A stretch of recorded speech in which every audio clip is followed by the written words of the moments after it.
नमस्कार, स्वागत है आपका सनमार्ग के न्यूज़ रूम लाइव में। मैं अभिषेक मिश्र आज आपको फिर से एक बार भागलपुर की तमाम खबरों से रूबरू कराने जा रहा हूँ, जो कल अखबारों की प्रमुखता सुर्खियाँ हैं।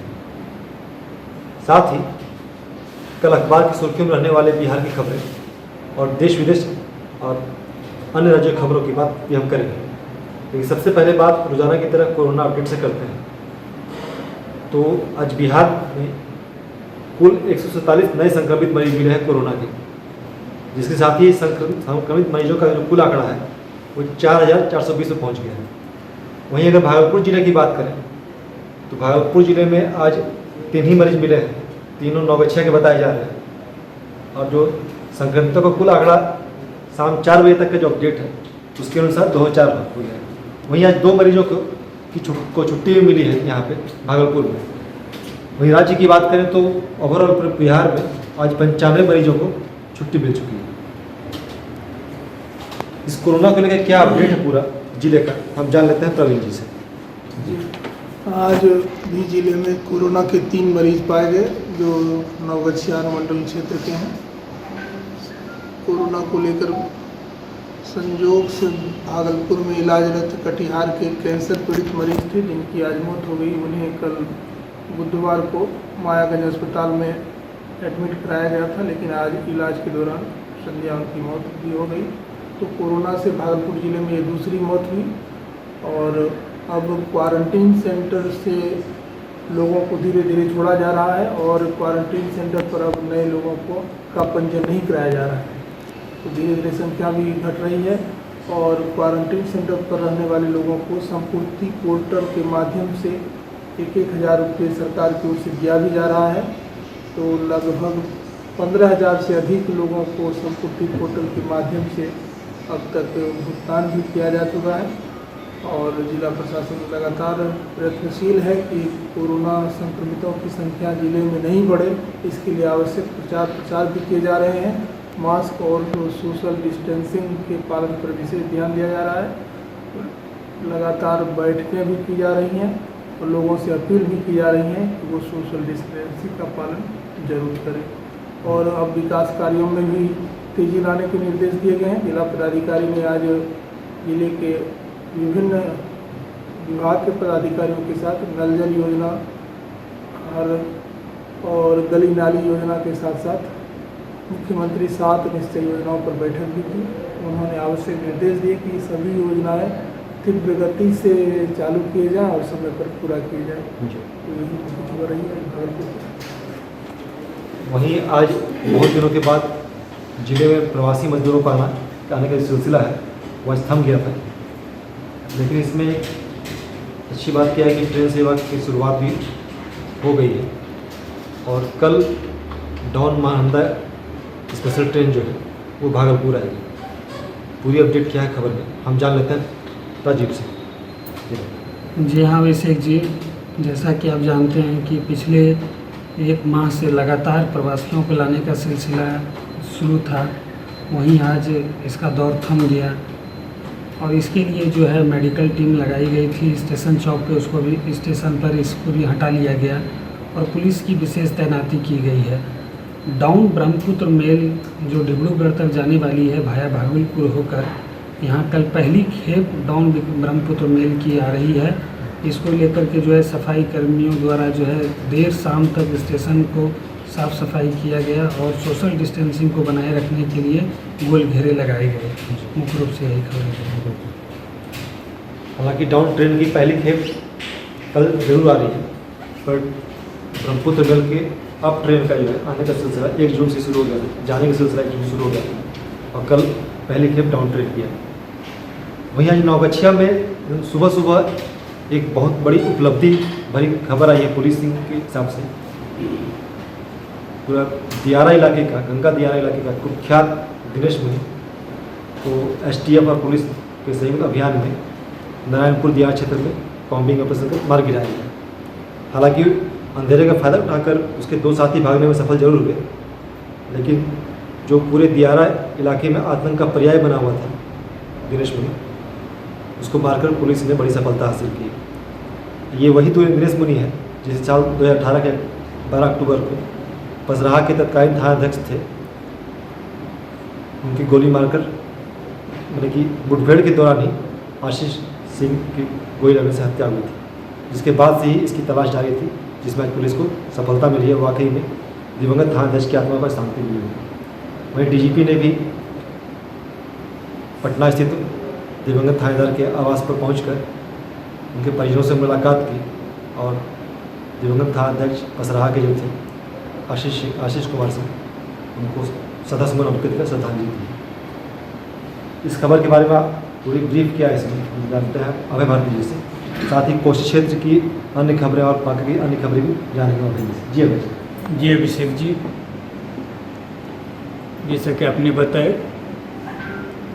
कि नवगछिया नारायणपुर समेत पूरी दियारा क्षेत्र का वो आतंक का प्रयास था। दिनेश मुनि कुख्यात, जिसे 50,000 इनामी अपराधी था वो, और उसके मारे जाने से इलाके में लोगों ने राहत की सांस ली है।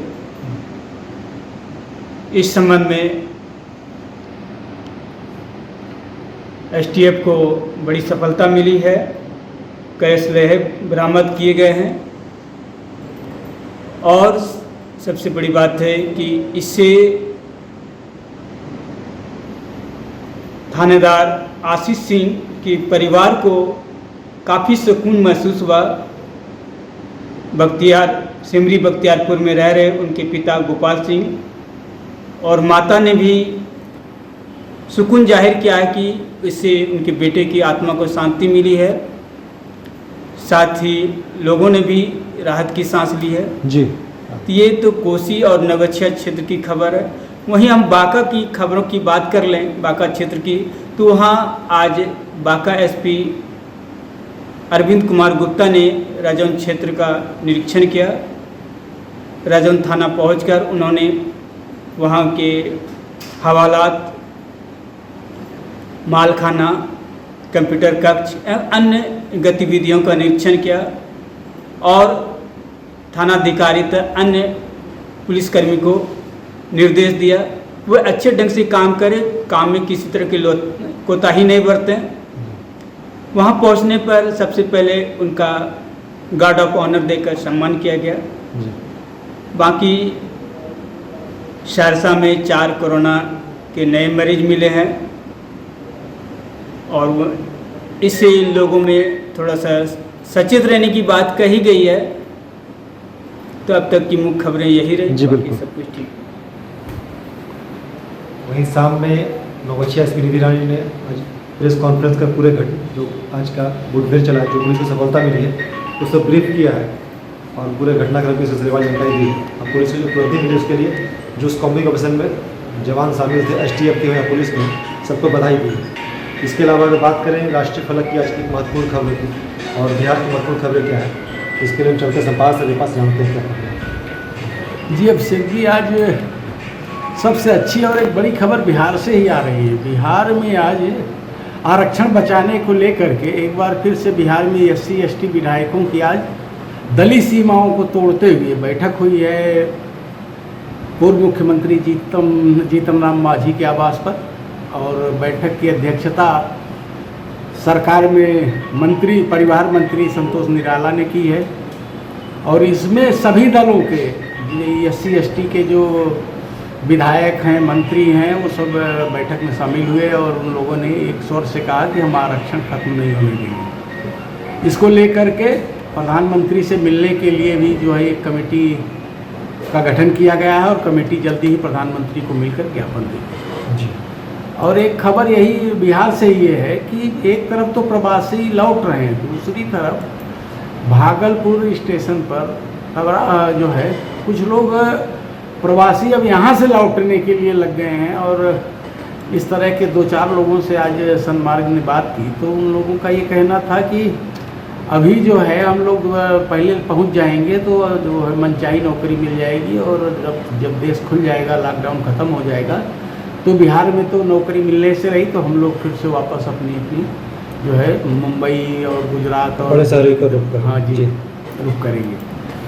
इसके साथ साथ आज मुख्यमंत्री नीतीश कुमार ने कहा है कि जो दूसरे राज्यों से बिहार में प्रवासी लौटे हैं, इन सब लोगों का नाम मतदाता सूची में शामिल किया जाएगा। और उधर बिहार में ही अमित शाह की वर्चुअल रैली जो 7 तारीख को होनी है, तो उसकी तैयारियां जोरों पे चल रही हैं। और भागलपुर जिले में 1500 स्थानों पर जो है ये जो है लोग जो है इस रैली को सुनेंगे। और अगर देश की बात करें तो देश, पड़ोसी देश पाकिस्तान से खबर आ रही है। पाकिस्तान जो है अपनी हरकतों से बाज नहीं आ रहा है। एक तरफ वो सीमा पर लगातार गोलीबारी कर रहा है, वहीं दूसरी ओर इस्लामाबाद में भारतीय दूतावास के वरिष्ठ अधिकारियों को डराने धमकाने का भी प्रयास हो रहा है। और ताज़ा घटनाक्रम ये है कि भारतीय दूतावास के कार्यकारी उच्चायुक्त गौरव अहलुवालिया का पाकिस्तानी खुफिया एजेंसी ISI द्वारा पीछा किया जाने का मामला जो है सामने आया है। इसको लेकर भारत ने कड़ी आपत्ति जताई है। इसके अलावा कल चंद्रग्रहण है और ये इसका कोई प्रभाव धार्मिक स्तर पर नहीं है, लेकिन बस ये है कि साल का पहला चंद्रग्रहण होने जा रहा है, रात में लगेगा। और इसके साथ ही महाराष्ट्र व मध्य प्रदेश में चक्रवाती तूफान निसर्गा को लेकर तेज़ बारिश हो रही है और इसका असर जो है बिहार, झारखंड समेत कई मैदानी राज्यों में भी दिख रहा है और बादल घिरे हुए हैं। कई स्थानों पे जोरदार बारिश भी हुई है। और एक खबर ये है कि महिला जनधन खातों में शुक्रवार यानी कल से जो है केंद्र सरकार की तीसरी किस्त 500 रुपये की वो जो है लोगों के खाते में पहुँचनी शुरू हो जाएगी। यही खबर है। वहीं कटिहार में आज एक अजीब वाक़या देखने को मिला है, जहां प्रवासी मजदूर केरल के कोझिकोड से कटिहार स्टेशन पहुंचे थे, लेकिन स्टेशन से उतरने के बाद भी ना रेल प्रशासन ना स्थानीय जिला प्रशासन ने उनकी सुध ली। ऐसा आरोप है कि उनकी सुध नहीं ली गई प्रवासी मजदूरों का। और इसके बाद वो लोग स्टेशन से परिसर में सबसे पहले उन्होंने बवाल काटा और उसके बाद वहाँ जो स्थानीय GRP चौक है स्टेशन के बाहर, वहाँ पे भी उन्होंने खूब हंगामा किया। उन लोगों का जो कहना था कि एक तो हम लोग भूखे प्यासे यहाँ तक पहुँचे हैं, घंटों विलंब ट्रेन है, तो इसमें रेल को चाहिए था कि हम लोग की खाने पीने की, पानी की व्यवस्था की जाए, जो कि नहीं मैसर हो पाई।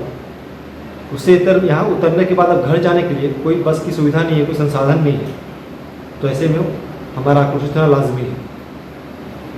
इसके बाद मजदूरों का हंगामा बढ़ता देख थोड़ी देर के लिए पुलिस को बल प्रयोग भी करना पड़ा, लाठी डंडे भी चले। इसके बाद पुलिस और स्थानीय जिला प्रशासन के अधिकारियों द्वारा समझाने के बाद और ये कहा गया कि आपको तुरंत बस की सुविधा उपलब्ध कराई जा रही है, जिसके बाद सभी मजदूर शांत हो गए।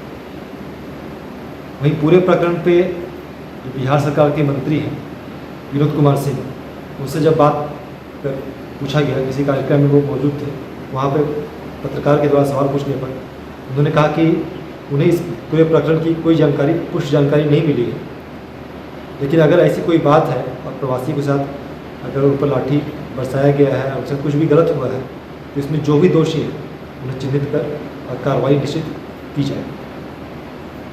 तो आज की प्रमुख खबरों में इतना ही, जो कल अखबारों की प्रमुखता सुर्खियाँ रहने वाली है। तब तक के लिए मुझे मेरे सहयोगी सलाम साथ दीजिए याद, सतर्क रहें, सावधान रहें और हाँ, कोरोना को लेकर अवश्य सुरक्षित रहें, बेवजह घरों से बाहर नहीं। शुभ रात्रि, सब खैर, गुड नाइट। सन्मार्ग भागलपुर के वीडियोस देखने के लिए हमारे चैनल को सब्सक्राइब करें और नोटिफिकेशन पाने के लिए बेल आइकन को प्रेस करें।